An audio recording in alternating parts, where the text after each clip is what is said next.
Hello, and thank you so much for watching. This is my November budget wrap-up, as it says on the tin, and this month was another bit of a doozy. I got walloped in the car department. So I'll just go through the categories real quick. My emergency fund was lower. My faith-based was a little bit higher. Utilities were the same, no surprises. The lawn, I forgot to enter that onto the main sheet. I did have it on my general sheet. I just forgot to put it into the written category. Won't forget that next month. Cell phone was the same.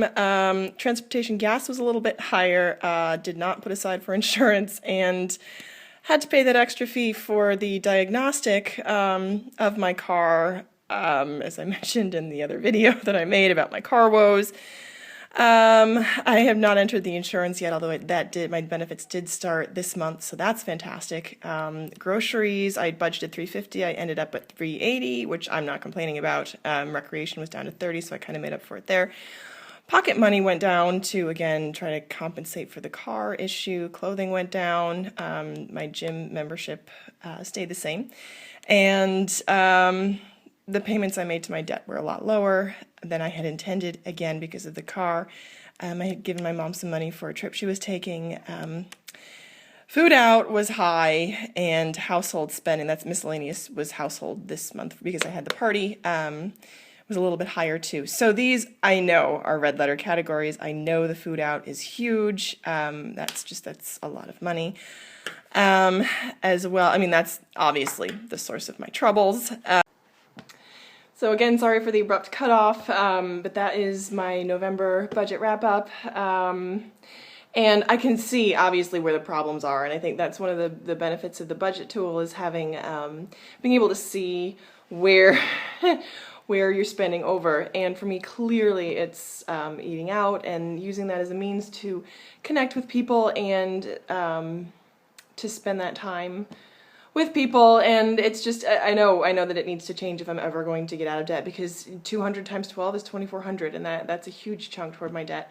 Another huge chunk, and I can control that.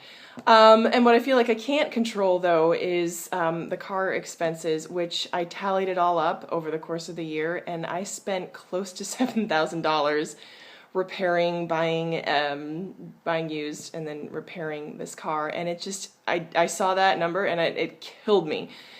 And I made the mistake of telling a friend, one of my really close friends, how much I spent, and she was like, why do you do that? Why don't you just make payments? And I love her, she's a good friend, but that was just really demoralizing, and I said, you know what, I understand that, I thank you for sharing your point of view. I choose to stay out of debt, not to go into any more debt, and it frustrated me to no end, because she's in a very different financial situation.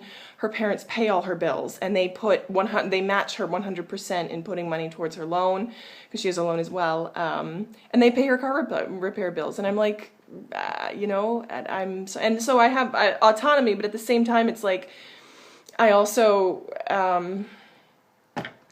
I'm completely responsible for anything that goes wrong. So I'm hoping for a better year. So next year. So thank you guys so much. And I did some other stuff that happened, and I'll share in December. Thank you so much for watching. I'll hope to have December's budget up soon, hopefully by tomorrow. So thank you again for watching, and just really use some support. If you guys can leave a comment, and just if you've had experiences with cars, so and staying out of debt and doing it the debt-free way, I'd really appreciate that. So thanks for watching. Bye.